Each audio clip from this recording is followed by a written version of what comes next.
kan en sal herstel. Deur Aaron Thiel. Hoofstuk 3. Jy moet geloof hê.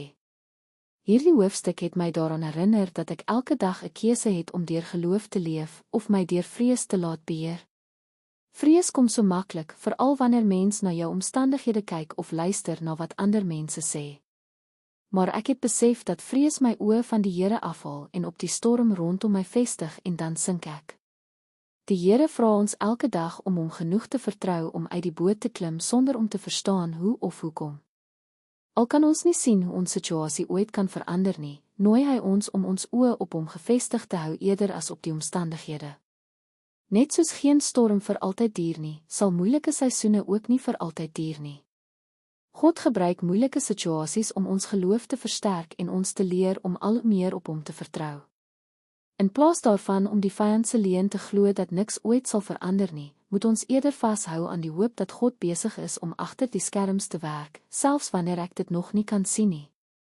Nog 'n belangrike les is dat geloof nie beteken ons moet altyd sterk of vol selfvertroue voel nie. Geloof so klein soos 'n mosterdsaadjie is genoeg. Dit gaan nie oor hoe groot ons geloof is nie, maar in wie ons geloof is. Wanneer ons geloof klein is, hoef ons nie voor te gee dat ons sterk is nie. Ons kan eenvoudig na die Here toe gaan en hom vra om ons geloof te versterk en ons hart met sy waarheid te vul. Hierdie hoofstuk daag ons ook uit om ons gedagtes te bewaak. Twyfel vermeerder wanneer ons voortdurend luister na stemme wat God se beloftes weerspreek. Daarom is dit beter om ons harte te vul met God se woord en met getuienisse van sy getrouheid. Hoe meer ons onthou wat hy vir ander gedoen het, hoe makliker word dit om te glo dat hy ook in ons lewens kan werk. Ware geloof word sigbaar in hoe ons leef.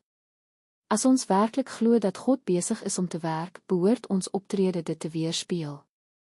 Geloof is nie passief nie, dit is om elke dag doelbewus te kies om op God te vertrou, selfs voordat ons die antwoord op ons gebede sien. Een van die moeilikste lesse is om te leer om te wag. Wag beteken nie dat God ons nie hoor of van ons vergeet het nie. Hy hoor elke gebed, maar sy tydsberekening is volmaak. Terwyl ons wag, werk hy op maniere wat ons nie kan sien nie, nie net in ons lewens nie, maar ook in die harte van ander. Ons verantwoordelikheid is nie om dinge self te probeer laat gebeur nie, maar om getrou te bly terwyl die Here sy werk voltooi. Meer as enigiets anders is hierdie hoofstuk 'n herinnering dat die Here die begin en volleinder van geloof is. Solank ons oë op hom gefestig hou en nie op ons vrese nie, sal hy ons die krag gee om aan te hou stap, een tree op 'n slag. Klik op die skakel in die beskrywing om die volledige hoofstuk te lees.